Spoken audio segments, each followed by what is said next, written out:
Assalamualaikum warahmatullahi wabarakatuh. Salam sejahtera kanggo urang sadaya.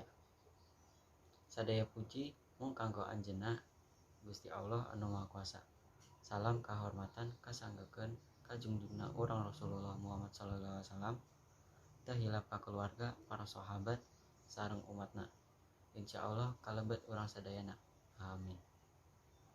Para wargi anu kusim kuring dipika hormat, dina ieu waktos abdi badi nerangkeun ngeunaan pentingna disiplin. Disiplin nyaeta anu daweng, anu peryogi anu kedah, kagaduh anu kasaban jalmi. Margi daweng kedisiplinan midamel aktivitas anu kerjakan terorganisir kalawan sae sarta urang tiasa mengatur saban kagiatan anu bade urang kerjakan kalawan sae. Disiplin ngabogaan seueur kalintang macemna, seperti disiplin dina mengatur wanci, mengatur kaduitan, disiplin dina medamel udagan poean atawa sasihan, disiplin dina di baju, sarta aya keuneuh saeueur deui. Nanging dina intina disiplin kedah sok urang anggo dina sadaya perkawis, utamana dina ngagawekeun hiji hal, supados naon anu urang pigawe mendapat kenging anu maksimal, sarta teu aya penyesalan di kemudian dinten.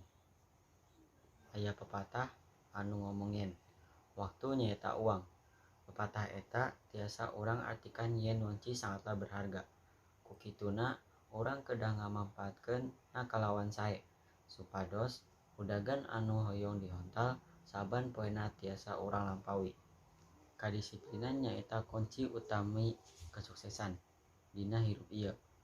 Lamun urang hoyong sukses daweng kadisiplinan, kedah dimulai ti diri urang sorangan saprak dini. Contona urang henteu kenging dongkak telat ka sakola, henteu ngagawekeun pagawean imah di sekolah, mimiti diajar ngagehan artos pesah, tiasa ngabagi wanci antawas wanci ulin sarta diajar. Lamun urang minangka siswa ngiring perkawis-perkawis di atas, maka keberhasilan bade ngiring urang.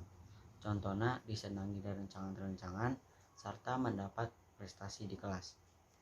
Marilah urang mimiti ngabiasakeun hirup disiplin saprak dini, supados jaga kahirupan anu urang jalanan karaseueun langkung gampil. Sakitu biantara ti abdi, mugi-mugi naon anu urang sampaikeun tiasa mere mangpaat kanggo urang sadaya. Wassalamualaikum warahmatullahi wabarakatuh.